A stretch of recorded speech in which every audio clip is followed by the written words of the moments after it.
안녕하세요. DJ 현희입니다. 오늘의 사연 시작해 보겠습니다. 안녕하세요. 저는 30대 중반이고요. 이름은 이인지라고 해요. 제 나이가 뭐 비밀도 아니고 정확한 제 나이를 말할 수도 있지만 사실 그 나이가 진짜 제 나이인지 저는 확신할 수가 없어요.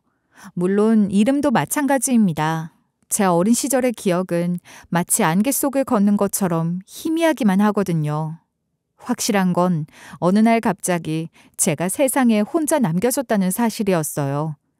새 돌도 채 되지 않은 저는 어디선가 길을 잃었고 작은 두 발로 낯선 거리를 헤매다가 결국 보육원으로 보내졌어요.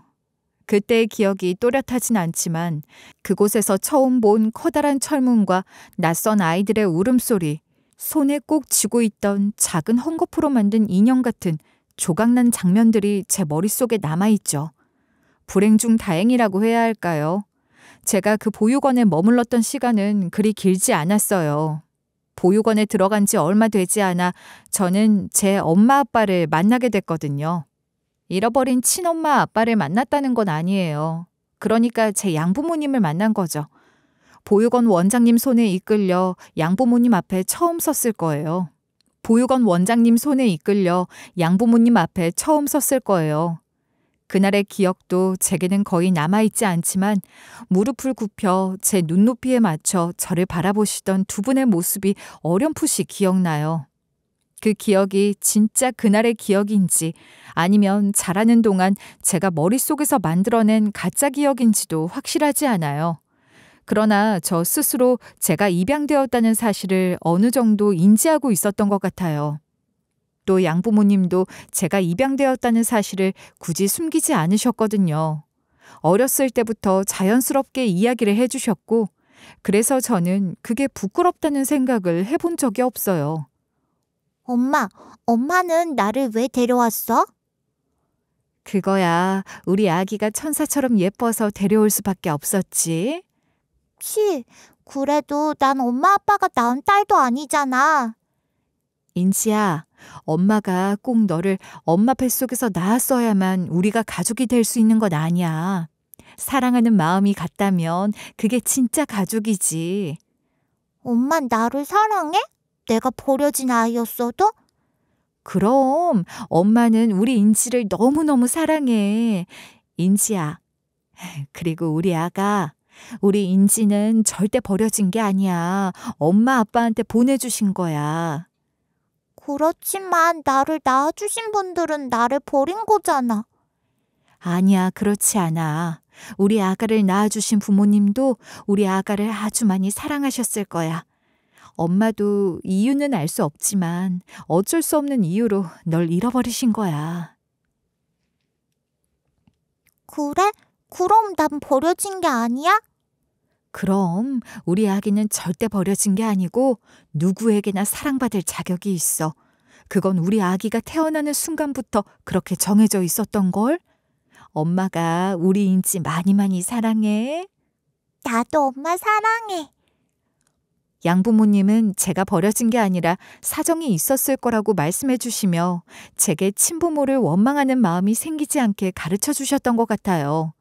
그 덕분에 저는 제 친부모도 저를 무척이나 사랑하셨을 것이고 저를 잃고 슬퍼하셨을 거라고 그렇게 생각하며 자랐어요.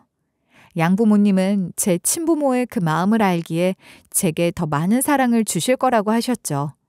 저는 그런 양부모님이 너무 좋았고 입양하라는 걸 부끄럽게 생각하지도 않았어요. 굳이 드러내어 자랑할 일은 아니지만 억지로 숨기고 싶지도 않았던 것 같아요. 그러니 친한 친구들은 다 제가 입양하라는 걸 알고 있었어요. 새 돌도 되지 않아 길을 잃은 작은 아이가 따뜻한 가정을 만나 다시 사랑받을 수 있었던 것. 어쩌면 제게 주어진 가장 큰 행운이었을지도 모르죠. 저희 가족은 참 행복했어요.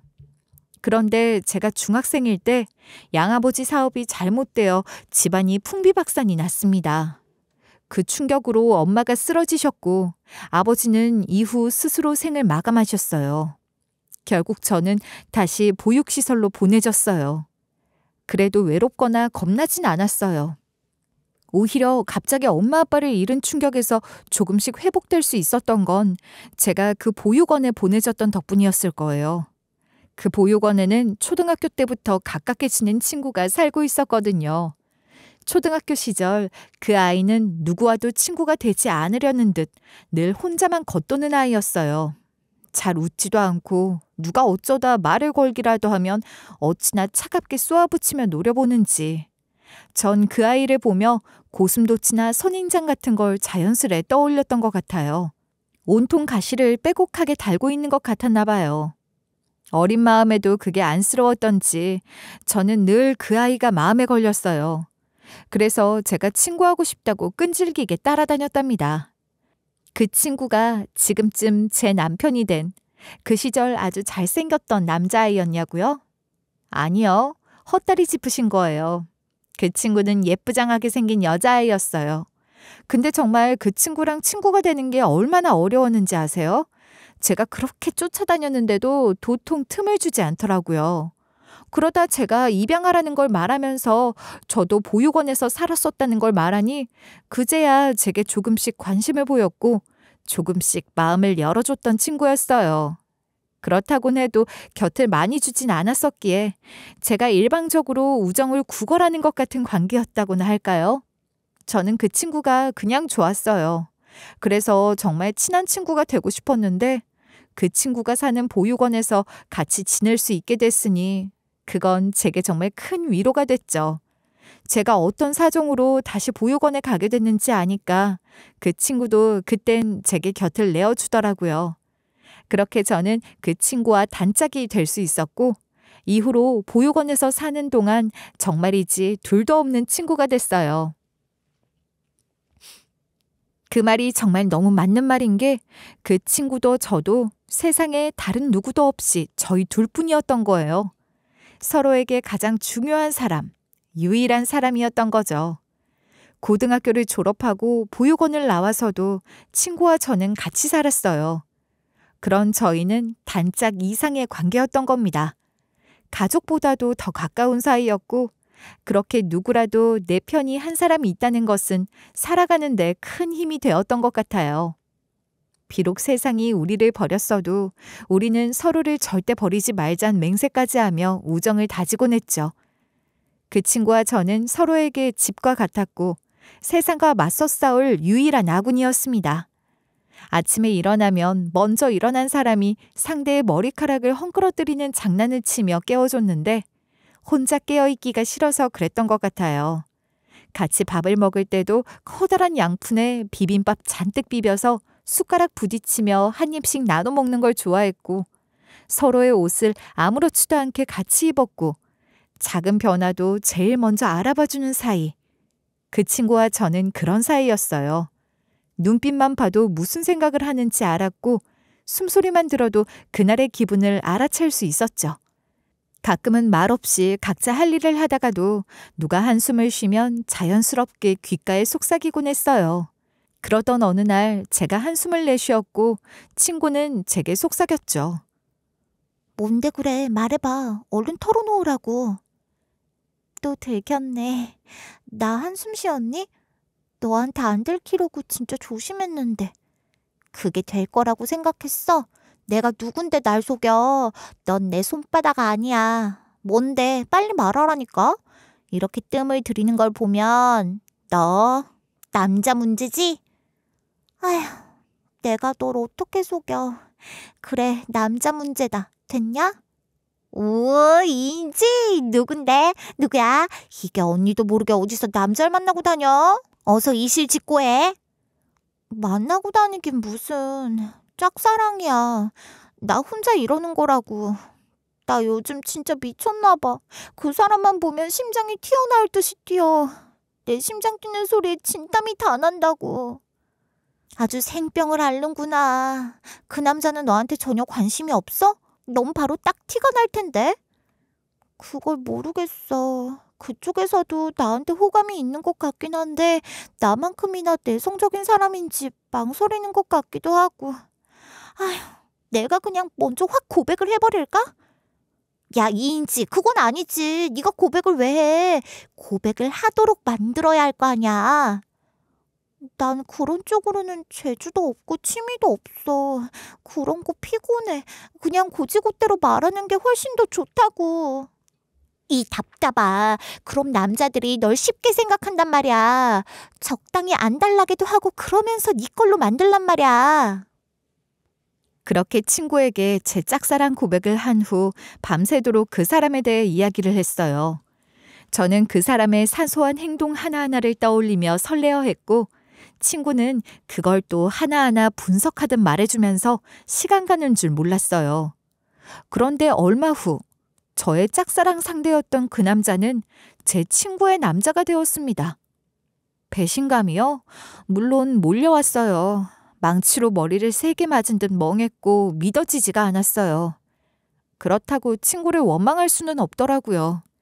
가만히 생각해보면 친구가 제 남자를 가로챈 것도 아니고 그 사람이 저를 좋다고 한 것도 아니었잖아요. 그 남자 역시 제게 약간의 호감 비슷한 감정을 갖고 있었을지언정 저와 그 남자 사이에 뭔가가 싹튼 적도 없는데 그걸 갖고 친구를 도덕적으로 비난할 수는 없는 거라는 생각이 들더라고요. 그저 그 남자는 내 인연이 아니라 친구의 인연이었던 거라고 그렇게 생각을 해야지 어쩌겠어요. 무엇보다 그런 일로 그러니까 남자 때문에 친구를 잃을 수 없다고 생각했어요. 친구는 제 앞에서 죄인처럼 아무 말도 못하더라고요. 어떤 변명도 할 수 없다는 듯이 말이에요. 그러다 떨리는 목소리로 미안하다고 자기가 저를 아프게 할 거란 걸 알면서도 어쩔 수 없는 감정에 휩싸였다고 진짜 미안하다고 했어요. 그 말을 하는 친구의 눈시울에는 눈물과 함께 죄책감이 가득 고였더군요. 저는 친구에게 들키지 않게 한숨을 짧게 내쉬고 피식 웃으면서 말했어요. 야, 그런 걸로 미안하다 그러면 내가 뭐가 되냐? 그냥 별것 아니라고 생각해. 난 그러기로 했어. 인지야, 정말? 너 정말 괜찮아? 그래, 괜찮지, 그럼. 우리가 어떤 사이인데 고작 남자 하나 때문에 널 잃을 순 없지. 너 내가 그런 바보 짓을 할 거라고 생각했어? 인지야, 미안해. 아니, 고마워. 아니, 미안해. 뭐라고 해야 할지 모르겠다, 정말. 됐어. 이제 그 얘긴 그만해. 됐고, 나야말로 너한테 말해줘야지. 축하해. 행복해라. 알겠냐? 정말 할 말 없게 만드는구나. 인지야, 넌 정말 좋은 친구야. 내 하나밖에 없는 친구. 야, 대신 내가 너보다 더 좋은 남자 만나면 그땐 질투 좀 해주라. 알겠지? 그렇게 친구와 저는 웃으면서 그 일을 잘 마무리했고 서로를 잃지 않을 수 있었어요. 저는 친구를 밀어내지 않았고 그 친구도 저를 놓지 않았으니까요. 저의 처절했던 짝사랑은 허무하게 끝나버렸지만 찬란한 우정은 계속된 겁니다. 친구는 그 남자와 잘 만나더니 결국 결혼까지 하게 됐어요. 이제 우리 둘이 같이 살 수 없게 되는 거냐며 부둥켜 안고 밤새도록 울기까지 했는데 그랬던 것이 무색하게 친구의 결혼은 결코 순탄하지 않았죠. 그 남자 집에서 보육원 출신인 친구를 어찌나 심하게 반대를 했는지 말로 다 못해요. 친구는 임신까지 해서 필사적으로 매달렸는데 끝끝내 친구를 받아주지 않으셨고 두 사람은 무일푼으로 결혼 생활을 시작할 수밖에 없었어요. 정말 대단한 사랑이라고 생각했고 친구의 그 사랑이 언젠간 꼭 보상을 받게 되길 바랐는데 그 남잔 생각만큼 끈기가 많은 사람도 아니었고 친구를 열렬히 사랑한 것도 아니었는지 얼마 버티지 못하고 자기 집으로 돌아가 버리고는 이혼을 요구했어요. 이혼 소리가 나옴과 동시에 친구는 그 남자아이를 낳을 수 없다며 조치부터 취하더라고요.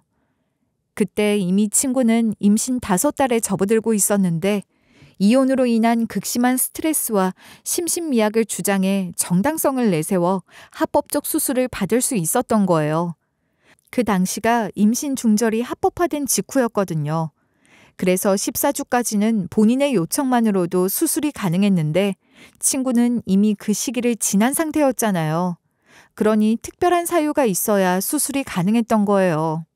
그렇게까지 하면서 아이를 낳지 않으려고 하는 것이 저는 이해가 되지 않았어요. 친구를 비난하려는 게 아니었습니다. 내가 많이 도울 테니 어떻게든 나아서 기를 생각을 하자는 거였어요.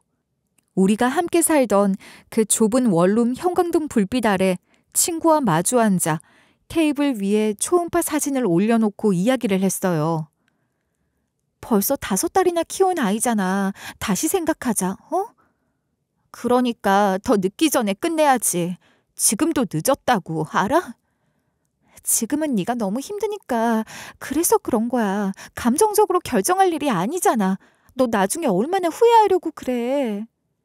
내가 감정적으로 이러는 줄 알아? 난 누구보다도 현실적으로 생각하는 거야. 낳으면 어쩌라는 거야. 나 혼자 애를 어떻게 키우니? 양육비는 줄 거 아니야. 그거 아니어도 우리 둘이 일해서 애 하나 못 키우겠어? 넌 참 쉽게도 말하는구나. 넌 그게 그렇게 쉽지? 네 인생 아니라고 그렇게 쉽게 말하는 거 아니다, 너? 그런 게 아니야. 난 그냥... 그냥? 그냥 뭐? 넌 몰라. 시부모의 남편까지 돌아선 마당에 그런 애를 낳아서 뭘 어쩌라는 거야. 네가 내 인생 대신 살아줄 거야? 그러지 마. 화내지 마. 너랑 싸우자고 이러는 거 아니야. 그럼 뭔데? 너 지금 속으로 나 비난하고 있잖아. 네 속마음 나한테 다 들려. 아니야. 정말 아니야. 나는 이 뱃속에 있는 그 아이도 내 아이라고 생각했어. 우린 그런 사이잖아. 넌 혼자가 아니라고 말해주고 싶었어. 우리 둘이서라면 할 수 있다고. 난 그렇게 믿어. 넌 진짜 바보니? 네가 날 위해서 뭘 해줄 수 있는데? 네가 나 대신 애 딸린 이혼녀 되어줄 것도 아니면서 그런 식으로 말하지 마. 그건 위선이야. 위선이라니. 아니야. 진심이야. 난 진심으로 그 아이... 닥쳐. 그 애 어쩌고 저쩌고 하는 소리 좀 그만하란 말이야. 이건 내 문제고 내 일이야. 넌 빠져. 네가 뭘 하니? 그렇게 친구와 저는 처음으로 말다툼을 했어요. 생전 처음으로 한 말다툼이 그렇게 큰 싸움으로 번질 줄은 몰랐습니다. 이후로 친구와 서먹한 사이가 되어버렸어요. 친구는 신혼집을 정리하면 다시 우리가 같이 살던 원룸으로 돌아와 살기로 했었는데 아예 연락을 끊어버리더라고요. 한동안 그렇게 연락도 없이 지내다가 어느 날 갑자기 연락이 와 자기 물건을 두고 간 게 있다며 한 번 다녀간 후 전화번호까지 바꾸고 일방적으로 모든 연락을 차단해버렸어요. 그렇게 저는 가족보다 더 소중했던 세상에 하나밖에 없었던 친구를 잃었습니다. 잃는 것이 있으면 얻는 것도 있다더니 그게 정말 세상 사는 이치가 맞는 걸까요? 친구를 잃고 얼마 후 남편을 만나게 됐거든요. 남편은 기적처럼 제게 찾아온 사람이었어요. 그 만남은 우연이었을지도 아니면 운명이었을까요? 특별할 것도 없는 제 일상 속에 불쑥 들어온 그 사람은 그런 식으로 자연스럽게 제 삶의 한 부분이 되어갔어요. 제가 손을 내민 것도 아닌데 남편은 제가 물에 빠져 구조가 필요한 사람이라도 되는 것처럼 제 손을 잡아 끌어 물속에 가라앉지 않게 구해준 사람이었죠. 서서히 스며들기 시작한 남편의 존재. 어느 순간 저는 그와 함께하는 일상을 자연스럽게 여기게 됐고 제 마음 깊은 곳에서부터 감사하고 있다는 걸 깨달았어요. 남편과 함께 있으면 저는 과거의 아픔이나 공허함을 느끼지 않았어요. 그저 남편이 제 옆에 있어준다는 그 사실이 저를 충만하게 만들어줬죠. 친구와 제가 그랬듯이 남편과 저도 서로 말로 표현하지 않아도 알 수 있는 그런 사이가 된 겁니다. 저는 남편을 만난 것이 제 인생의 또 다른 큰 선물이라 생각하며 결혼했어요. 결혼을 하고 나니 더 좋더라고요. 그 행복감에 취해 저를 버리듯이 떠나버린 친구 따위는 금방 잊어버릴 수 있다는 생각마저 들었어요. 그렇게 저는 다시 행복한 사람이 됐다고 생각했는데 그 행복은 너무나도 짧았어요. 결혼 2년 만에 남편이 사고로 죽어버렸거든요. 그때의 절망은 정말 너무나 큰 것이었습니다. 양부모님을 그렇게 허망하게 잃고 이후 가족보다 더 의지했던 친구에게 버려졌을 때도 저는 어떻게든 버텼었잖아요.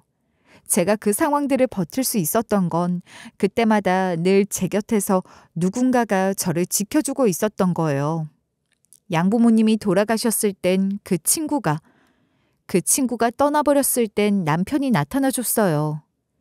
그런데 남편이 떠났을 그땐 제게 아무도 없었어요. 절망만이 있었을 뿐이었습니다. 그렇게 전 한동안 인생을 포기한 사람처럼 살았어요. 그러다 이렇게 살다가는 정말 이대로 제 인생이 끝나버릴 것만 같다는 공포감 비슷한 것마저 느껴졌던 것 같아요. 그 무렵 길거리에서 산책을 나온 할머니를 한 분을 보게 됐는데 혼자서는 걷지도 서지도 못해 보조기구에 의지하고도 간병인 도움을 받아 걸어야 하는 처지의 할머니셨어요. 그럼에도 불구하고 햇살을 쬐며 잠깐 불어오는 바람에도 감탄하며 감사하는 모습을 보게 된 거예요. 그 모습은 제게 감동을 넘어선 충격이었고 삶에 대한 의지를 다잡게 한 계기가 됐죠. 전 그때 그 마음을 잊지 않으려는 생각으로 간병인 일을 하려고 생각했답니다. 국비 보조를 받을 수 있는 간병인 교육기관을 찾아가 일정 기간 교육을 수료하고 방문 간병일을 좀 했는데 그러다 제가 다녔던 교육기관 선생님 추천으로 큰 병원 간병인 공고를 보고 지원을 하게 됐어요. 근데 운 좋게도 합격을 한 거예요. 방문 간병인으로 일했던 것도 나쁘지 않았어요. 근무 시간을 유연하게 관리할 수 있다는 장점도 있고 정해진 환자 몇 분을 주기적으로 꾸준히 방문하기 때문에 환자와 꽤 밀접한 관계를 맺을 수 있거든요. 저는 가족이 없는 사람이잖아요. 보통 나이가 많은 어르신 환자분들을 모시게 되는데 젊은 저를 손녀 대하듯 대해주시는 게 너무 좋았고 저도 할머니 할아버지가 생긴 것처럼 살갑게 돌봐드리며 보람도 크게 느꼈던 것 같아요. 그런데 아무래도 일이 불안정하다 보니 수입도 그렇잖아요. 그리고 제가 일할 수 있는 시간에 비해 얻을 수 있는 일자리가 많지 않았어요. 그마저도 언제 끊어질지 모른다는 게 불안하기도 했는데 큰 병원 소속 간병인이 되면 일단 수입이 안정적이게 되니 그거 하나만으로도 제게는 너무 좋은 일이었죠. 방문 간병인으로 일하면서 제가 하고 싶은 만큼 일을 하지 못했으니 그때보다 당연히 수입도 훨씬 커지는 거고 말이에요. 근무 시간이 고정되어 있고 업무 자율성이 제한된다는 단점이 있긴 하지만 저한테는 크게 문제가 되지 않을 것 같았어요. 많은 환자들을 돌봐야 하는 것이 부담스러우려나 싶은 생각도 들었지만 그만큼 할머니, 할아버지가 많아진다고 생각하면 되지 뭐 그랬던 것 같아요. 개인차가 있겠지만 제 경우에는 큰 병원 소속 간병인으로 일하는 게 여러 측면에서 훨씬 좋은 일이었으니 제게 찾아온 새로운 기회라는 생각을 하며 벅찬 마음과 남다른 각오로 첫 출근을 했답니다. 그런 제 마음과 달리 병원 분위기는 차갑고 낯설게만 느껴졌어요. 제가 고아라는 사실, 보육원 출신이라는 배경이 제가 속한 곳에서 유일한 차별점으로 부각될까 걱정이 되기도 했어요. 다른 간병인이나 간호사들의 시선이 제게 집중되는 듯한 기분이 들어 불안한 마음이 점점 커졌던 거예요. 설마 내가 고아라는 걸 벌써 다 알고 이렇게 수군거리는 건 아닐까? 과연 내가 여기서 제대로 일을 할 수는 있는 걸까? 그런 불안이 엄습해 오더라고요. 저를 보며 뭐라고 수군거리는 소리가 점점 더 뚜렷해지더라고요. 그런데 그 내용은 제 이력서에 적혀있는 저의 과거와는 상관없는 거였어요. 뭐야? 신입, 쟤 얼굴 봤어? VIP 병동 진회장 딸 아냐? 그지, 나도 깜짝 놀랐지 뭐야. 근데 그럴 리가 있어? 그런 여자가 뭐가 아쉬워서 간병인 일을 하니? 뭐 체험 삼아 봉사활동을 하는 것도 아니고. 쟨 정식으로 원서 놓고 들어온 애라며. 그렇긴 한데 닮아도 너무 닮은 거 아니야? 그냥 닮은 사람이라고 하기엔 너무 소름 끼치게 닮은 거 아니냐고. 왜 아니야? 괜히 섬뜩해. 뭐 저렇게까지 닮고 난리야? 이상해. 그렇게 계속해서 수군거리는 게 제 귀에 다 들리는데도 누구 하나 제게 직접적으로 뭐라고 물어보는 사람은 없고 계속 그렇게 자기들끼리 수군거리기만 하는 게 불쾌했어요. 그렇다고 출근 첫날 간호사들한테 찍힐 일 있나요? 아무 말도 못하고 못 들은 척했지만 다 들리는 걸 어떡합니까? 대체 VIP 진회장 딸이라는 사람이 누구길래 나랑 그렇게 닮았나? 처음엔 그냥 그러고 말았는데 문득 혹시 제가 모르는 출생의 비밀이 있는 건 아닐까? 저도 모르는 쌍둥이 자매가 있었던 게 아닐까? 그런 영화 같은 상상을 하게 된 거예요. 그런 일이 절대 있을 수 없는 일이 아니잖아요. 전 기억도 하지 못하는 어린 시절 버려졌거나 혹은 부모를 잃어버린 아이였으니까요. 그러니까 제게 정말 쌍둥이 자매가 있었을 수도 있다는 생각이 들기 시작했어요. 한번 그런 생각이 들기 시작하니까 궁금해서 견딜 수가 없더라고요. 그럼 그 VIP 병동의 진회장이란 사람 병실에 찾아가 보면 간단한 거 아니냐고요? 그게 그렇게 간단하지가 않답니다. 어느 병원이나 VIP 병동은 철저하게 관리를 하고 있거든요. 괜히 VIP라는 이름을 붙이는 게 아닌 거예요. 저 역시 출근 첫날부터 VIP 병동에 대한 교육을 철저하게 받은 걸요. 각별하게 관리가 되는 곳이니 함부로 들어가면 안 된다고 몇 번이나 확인을 하며 교육을 받았으니 이제 갓 출근하기 시작한 신입 간병인 주제에 병원의 엄격한 규율을 어긴다는 게 쉬운 일은 아니죠. 그것도 제가 너무나 갖고 싶었던 안정적인 수입이 보장되는 직장인데 제 호기심 하나 채우자고 섣불리 행동할 수는 없었어요. 그렇게 며칠을 끙끙거리다가 결국 그냥 잠깐 한번 보기라도 하자는 심정으로 VIP 병동을 찾아가기로 한 겁니다. 솔직히 걸리면 어떡하나, 길 잃은 척을 해야 하나, 뭐 그런 걱정도 들고 에라 모르겠다, 그냥 미친 척하고 그냥 가보자. 그런 마음도 들고 오락가락이긴 했네요. 그보다 어떻게 들어가느냐가 더 문제였어요. 말씀드렸듯이 출입이 통제되고 있어서 출입증이 없으면 들어가기 어려운 곳이거든요. 그런데 마침 제가 일하는 병동에 필요한 물품을 가지러 다른 병동에 다녀와야 할 일이 생겼는데 신입인 제가 눈치껏 다녀오겠다고 했거든요. 그런데 마스터 출입카드를 주는 거예요. 이건 하늘의 계시라고 생각하고 바로 VIP 병동을 찾아간 거죠. 그런데 그곳에서 제가 뭘 보게 됐는지 아시겠어요? 경악할 진실에 저도 모르게 소리를 질렀고 이후 병동이 발칵 뒤집히기까지 했습니다.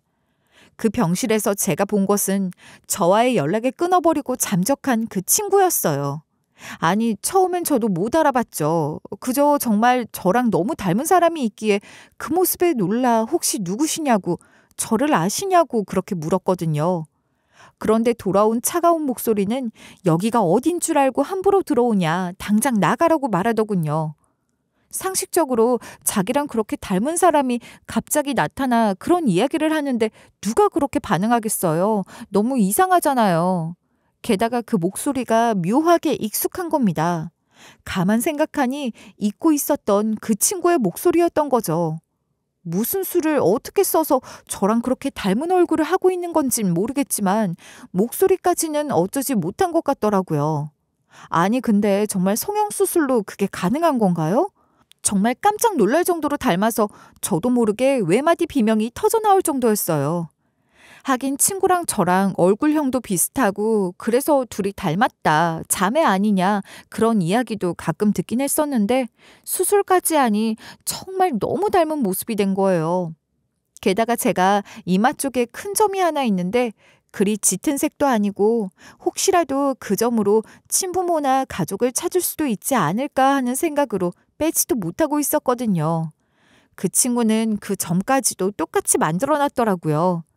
그러니 간호사들도 그 점 때문에 더 그렇게 수군거렸던 것 같아요. 아무리 쌍둥이라도 그런 점 모양까지는 닮지는 않았을 테니 동일 인물이라는 생각을 하는 게 무리도 아니다 싶었어요. 하여간 제가 그 친구 목소리를 못 알아들을 리가 없잖아요.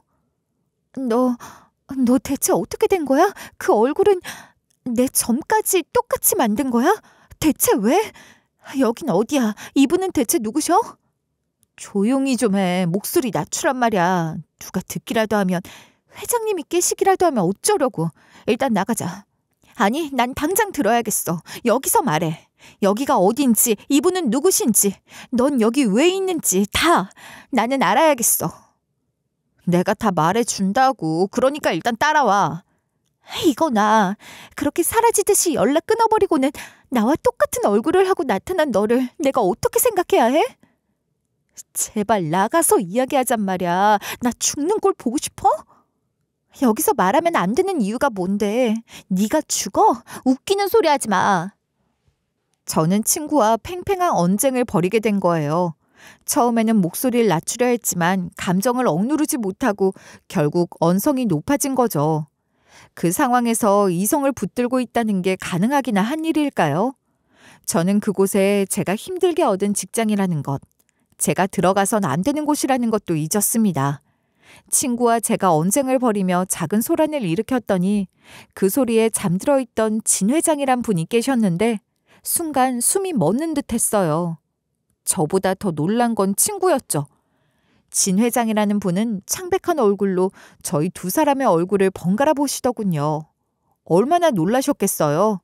똑같이 생긴 저희 둘을 보셨으니 말이에요. 마치 유령이라도 본 사람처럼 진 회장님은 크게 동요하며 저희 둘을 계속해서 번갈아 쳐다보셨어요. 흔들리는 눈동자와 격하게 오르내리는 가슴. 그 순간 병실 안의 모니터에서 삐 하는 경고음이 울렸어요. 진 회장의 심박수 그래프가 급격하게 요동치기 시작했고 혈압 수치가 떨어지고 산소 포화도도 급감했어요. 병실 안이 일순간 정적에 휩싸이더니 이내 환자 바이탈 이상, 코드 블루라는 소리가 나왔고 간호사가 비명에 가까운 소리를 지르며 비상벨을 눌렀으며 동시에 병실 천장에서 사이렌이 울리기 시작했습니다. 응급 상황 발생인 거죠. 문이 벌컥 열리며 의료진이 몰려들어왔어요. 응급처치를 담당하는 의사 2명과 간호사 4명이 순식간에 병실로 뛰어들었고 저는 본능적으로 뒤로 물러섰어요. 친구는 넋이 나간 얼굴로 벌벌 떨고 있더군요. 혈압 80에 50까지 떨어졌습니다. 산소 포화도 85, 계속해서 빠르게 떨어지고 있어요. 에피네프린 빨리! 흡사 전쟁통 같았던 그 속에서도 의사들은 신속하게 조치를 내렸고 간호사는 빠르게 정맥주사를 연결해 에피네프린을 투여했어요. 동시에 또 다른 간호사는 산소 마스크를 진 회장 얼굴에 씌웠는데 심전도 모니터는 여전히 불안한 곡선을 그리며 삐걱거렸습니다. 의사는 청진기로 진 회장의 가슴을 확인하며 다급하게 심부전이 의심된다며 니트로글리세린을 추가로 처방했어요. 간호사가 재빠르게 진 회장의 혀 밑으로 니트로글리세린을 넣었고 동시에 또 다른 간호사는 수액을 조정하며 저혈압 쇼크를 막기 위해 수액 속도를 조절하더라고요. 의사가 자기 말이 들리냐고, 들리면 손가락으로 한번 움직여보라고도 했는데도 진 회장은 미동도 없었고 그 긴박한 상황 속에서 제 심장도 말도 못하게 요동쳤어요. 설마 그렇게 돌아가시는 건 아니겠지 하면서도 무섭고 불안했던 것 같아요. 다행히 얼마 후 심전도 그래프가 점차 안정적인 곡선을 그리기 시작했고 의료진은 저만큼이나 간절한 눈빛으로 모니터를 주시했어요.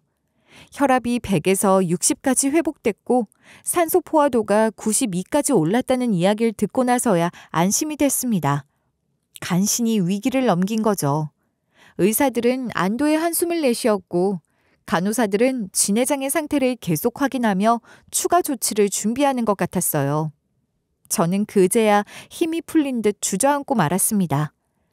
진 회장은 여전히 떨리는 손을 가슴 위에 얹은 채 저와 친구를 바라보고 있었는데 그 시선 속에는 놀람과 혼란이 뒤섞여 있었죠. 입술을 달싹이며 힘겹게 말을 꺼내시더군요. 너희들은 누구냐고, 이게 어떻게 된 일이냐고 말이에요. 그리고 그 순간 친구는 진 회장이란 분을 아버지라고 부르더라고요. 그 순간 저는 직감적으로 알 수 있었어요. 무언가 엄청난 비밀이 지금 막 드러나려 하고 있다는 걸 말입니다. 아버지 별일 아니에요. 제가 처리할 테니 신경 쓰지 마세요. 그러다 다시 위험해지세요. 아버지라니? 너 아버지를 찾은 거야? 그런데 왜 나랑 똑같은 얼굴을 하고 내 점까지 똑같이 만든 거니? 바른 대로 말해 너. 너 무슨 짓을 저지른 거야? 내가 말했지. 여기서 더 소란 일으키지 말고 따라 나와. 나도 분명히 말했어. 그럴 수 없다고. 진 회장이란 분도 무언가 심상치 않은 일이라는 것을 직감했을 테니 친구를 다그치며 사실대로 말하라고 했고, 친구는 한숨을 크게 쉬더니 무슨 큰 결심을 한 사람처럼, 아니 큰 것을 내려놓은 사람처럼 이야기를 하기 시작했습니다. 친구가 말한 진실은 이랬어요. 친구는 이혼을 당하고 아이까지 잃은 후 절망에 빠져 미친 사람처럼 정처 없이 돌아다니다 미아 전단지를 보게 됐다는 겁니다. 친구는 자기 자신도 버려진 아이였으니 평소에도 그런 전단지를 허투루 보지 않는 습관이 있었다고 했어요. 그런데 거기 적힌 내용이 꼭 저 같더라는 거예요. 이마에 있는 점이 저랑 똑같았고 잃어버린 시기나 나이 등이 비슷하더라는 거죠. 그 전단지를 보며 친구는 그게 절망에 빠진 자기를 구해줄 동아줄이라고 생각했대요.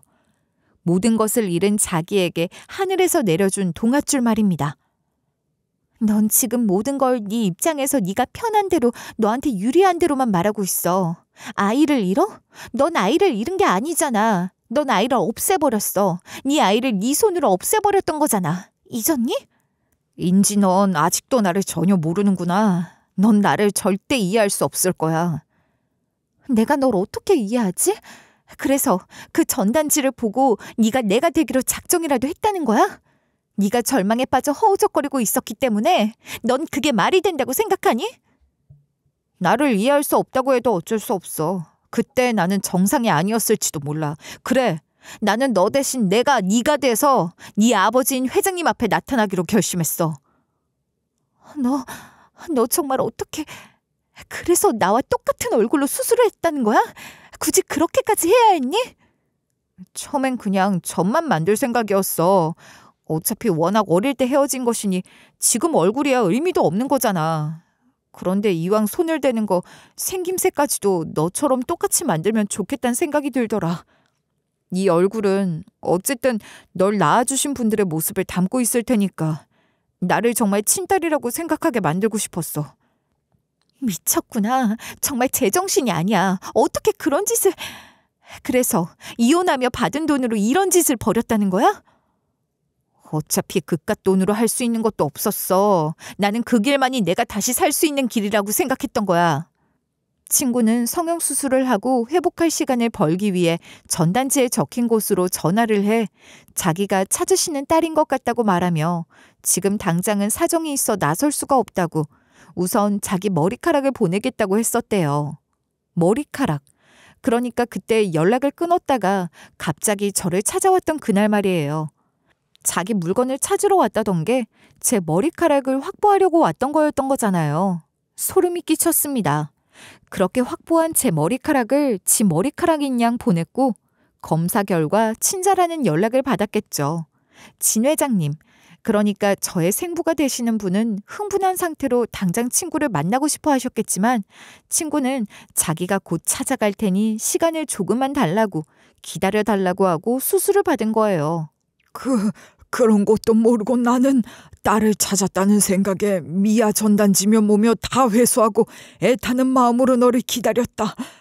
내 딸을 말이다. 저는 정말 아버지 딸이고 싶었어요.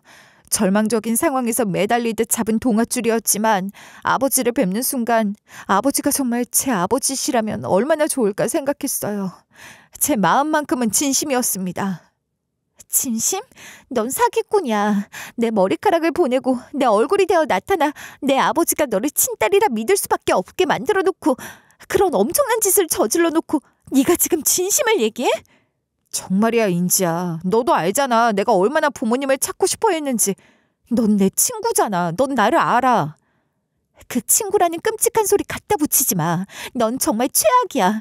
당장이라도 너를 어떻게 해버리고 싶지만 내가 정말 힘들었을 때, 내 양부모님이 돌아가시고 보육원에 들어갔을 때 그때 나를 살게 해줬던 게 너였기에 그거 생각해서 참아주고 있는 거지만 더 이상은 안 참아. 그러니까 그런 말 같지도 않은 소리 하지 마.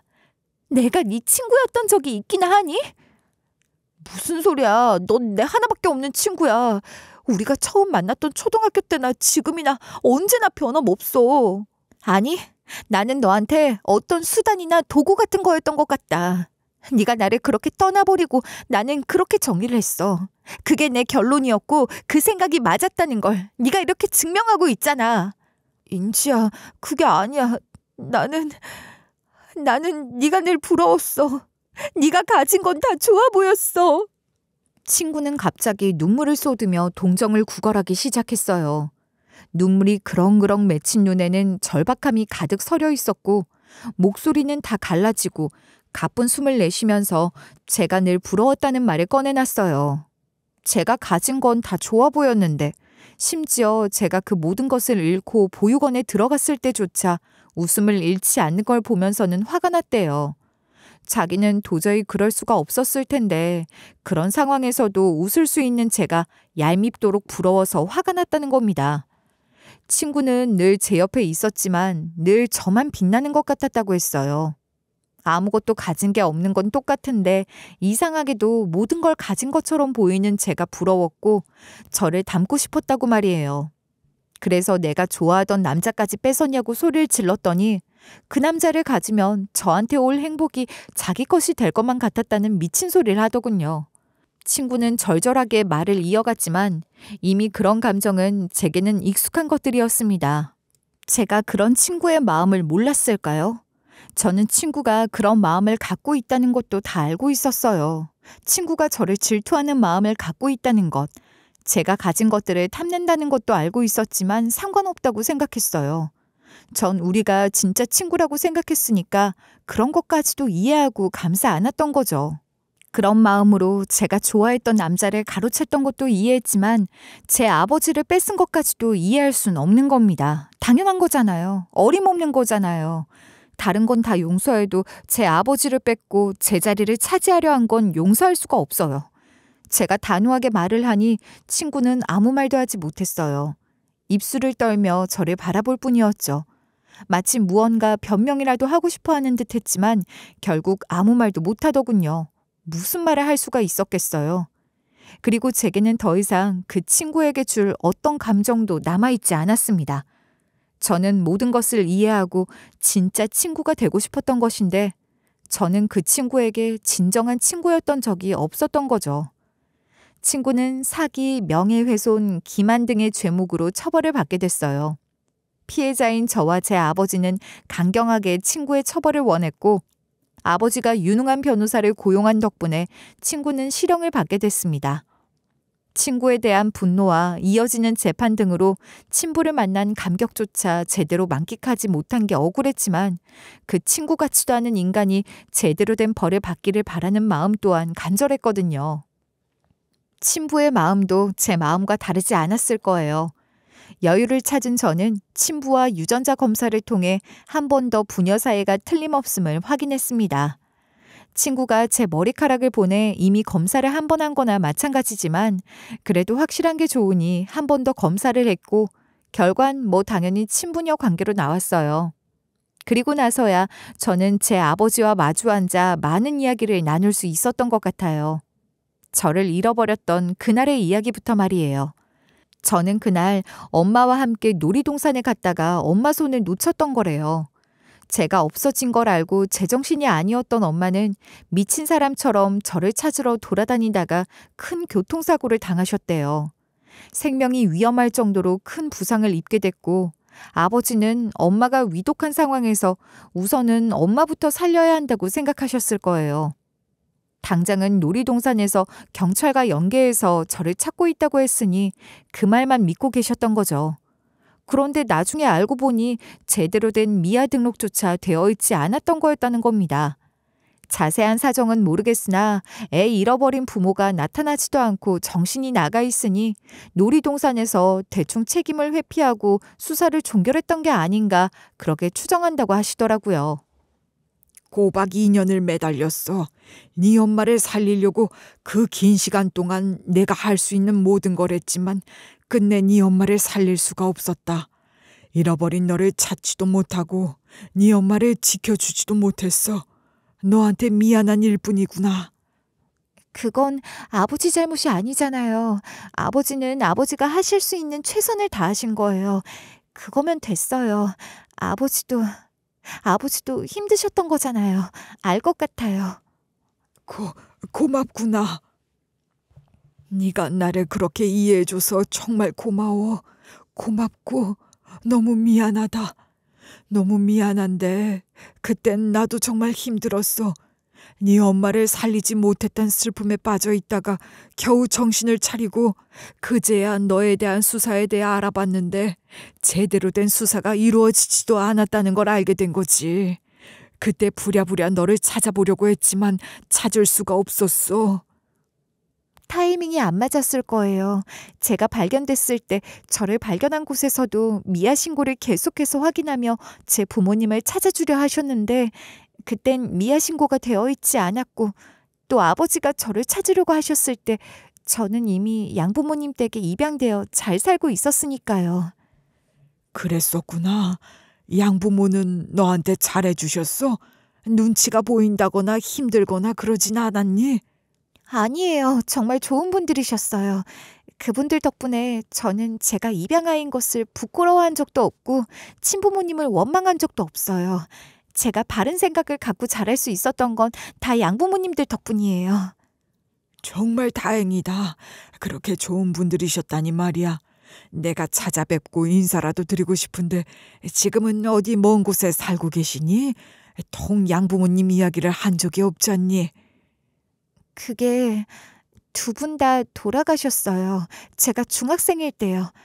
집안에 안 좋은 일이 많았거든요. 그래서 그때 다시 보육원으로 들어가게 됐고 거기서 그 친구 같지도 않은 애랑 가까워졌던 거예요. 중학생? 아버지가 아무것도 모르고 아무것도 해줄 수 없었던 동안 우리 딸이 너무 고생을 많이 했어. 내가 정말 네 앞에서 고개를 들 수가 없구나. 그러지 마세요. 아버지도 절대 편하게 사셨을 리가 없잖아요. 전 이해해요. 그러니까 그러지 마세요. 아버지가 그러시면 전 그게 더 마음이 아프고 힘들어요. 제 짐작이 결코 틀린 게 아닌 게 아버지는 엄마를 잃고 저를 찾을 수도 없는 현실을 깨닫고 한국에 더 이상 있고 싶지 않으셨다고 해요. 너무 괴로우셨을 거예요. 짐작이 될 것 같았어요. 곳곳에 엄마와 저와 얽힌 추억이 가득한 이곳에서 아버지 혼자 숨쉬고 살아야 하는 게 정말 견디기 어려웠을 거라고 생각해요. 그래서 아버지는 할아버지에게 받은 유산을 갖고 미국으로 가서 일만 하셨대요. 지금 아버지가 이뤄놓은 것들을 보면 그때 얼마나 치열하게 일하셨던 건지 짐작이 되고도 남아요. 잠자는 시간도 아까워하며 일에 몰두하셨다고 하니 말이에요. 그렇게 어느 정도의 성과랄까, 성공이랄까, 그런 것들을 이루고 나니 너무 허무하셨다고 해요. 그리고 그 허무함의 원천은 잃어버린 딸이라는 것을 깨닫고 다시 한국으로 돌아와 저를 찾으러 하셨다는 겁니다. 그래서 친구가 받다는 그 미아 전단지를 비롯해 여러 가지를 하셨던 거죠. 하필 그 전단지를 제가 아닌 제 친구가 먼저 받고 아버지는 친딸을 찾았다고 생각했으니 모든 전단지와 광고를 내려버린 거예요. 저는 원래 외부 활동을 많이 하는 편도 아니고 TV도 즐겨보지 않으니 아버지가 했던 광고를 하나도 보지 못한 거죠. 이런 걸 두고 운명의 장난이라고 하는 건가요? 세월이라는 게 이토록 무상한 것인 줄 이전에는 알지 못했어요. 그러나 지난 세월의 한스러움이야 생각해서 못하겠어요. 그보다는 지금 이 순간 아버지와 제가 다시 만나게 된 것에 감사하며 이 시간을 더 소중하게 쓰는 게 맞는 거잖아요. 30을 훌쩍 넘긴 나이에 친아버지라는 존재를 처음으로 마주하게 됐으니 저는 제 감정이 어떤 건지 어떤 감정을 느껴야 하는 건지도 잘 모르겠더라고요. 그저 낯설고 어색했던 것 같아요. 돌아가신 양아버지와는 그런 게 없었는데 기분이 너무 이상했어요. 그러나 그 낯섦 뒤에 감춰진 익숙함이 있다는 게 조금씩 보이기 시작했죠. 닮은 눈매, 닮은 손, 그리고 저를 바라보는 아버지의 눈동자의 색깔까지 그렇게 제가 아버지를 닮은 부분들, 아버지가 제게 물려준 것들이 하나하나씩 보이더라고요. 그게 신기하면서도 반갑고 아버지에 대한 친근감을 조금씩 키워가게 해줬던 것 같아요. 제 눈동자처럼 밝은 갈색의 아버지 눈동자에는 깊은 후회가, 애틋함이 깃들어 있었습니다. 그리고 그것은 아버지의 눈을 바라보는 제게도 서서히 스며드는 것 같았어요. 아버지도 제게 조심스러워 하셨죠. 마치 조금만 성급하게 다가가면 제가 다시 멀어질까 두려워하시는 것처럼 천천히 다가오셨어요. 제가 어린아이였다면 아버지의 손을 제가 먼저 덥석 잡아드릴 수도 있었을까요? 저 역시 이미 많은 것을 겪고 또 많은 것을 잃고 많은 것을 체념하며 살아온 30대 중반의 사람이라 그런 게 쉽지 않았어요.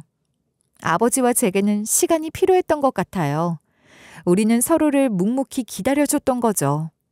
아직은 단둘이 식사를 하는 것도 어색했던 어느 날, 저는 조심스레 아버지의 음식 취향을 물었고 아버지는 싱긋 웃으시며 여러 가지 이야기를 해주셨는데 정말 신기하게도 저랑 입맛이 너무 비슷하더라고요. 아버지는 어린 시절에 제 입맛을 다 기억하고 계셨는데 어쩌면 일부러 제가 좋아하는 것들에 맞춰주신 건지도 모르겠어요. 아무려면 어때요? 그렇게 아버지와 조금씩 가까워지고 있는 것이 저는 즐겁기만 하답니다. 지나간 시간은 되돌릴 수 없지만 우리는 앞으로의 시간을 함께 채워나가고 계획할 수는 있잖아요. 서로를 알아가고 서로를 이해하고 서로에게 익숙해지는 일들로 그 시간을 채워가려고 해요. 그게 아버지와 제가 함께 만들어가야 할 미래라고 생각해요. 아버지는 제게 가족의 온기를 되찾아주고 계세요. 저는 아버지에게 잃어버린 시간을 되돌려드리고 싶어요. 그렇게 저희는 진짜 부녀가 되어가고 있어요. 저희 부녀가 다시 만난 건 돌아가신 엄마, 또 저를 키워주신 양부모님, 아니 세상 모두가 도와준 덕분이라고 생각하고 주어진 시간을 소중하게 쓸 생각입니다. 여러분, 제 이야기 어떻게 들으셨나요? 사실 전 그 나쁜 친구년 이야기를 속 시원히 하고 싶어서 이 이야기를 시작했던 것 같아요. 그런데 이야기를 하다 보니 그게 중요한 게 아니라는 걸 깨닫게 됐습니다. 지금 제게 중요한 건 그런 쓸데없는 게 아니었던 거예요. 큰 깨달음을 얻게 해주신 여러분들께 감사드려요. 제 이야기를 들어주시는 분들이 아니었다면 깨닫지 못했을 거예요. 정말 감사합니다. 끝까지 들어주시고 응원해주신 여러분들께 부끄럽지 않기 위해서라도 저는 앞으로 열심히 살 거예요. 감사합니다.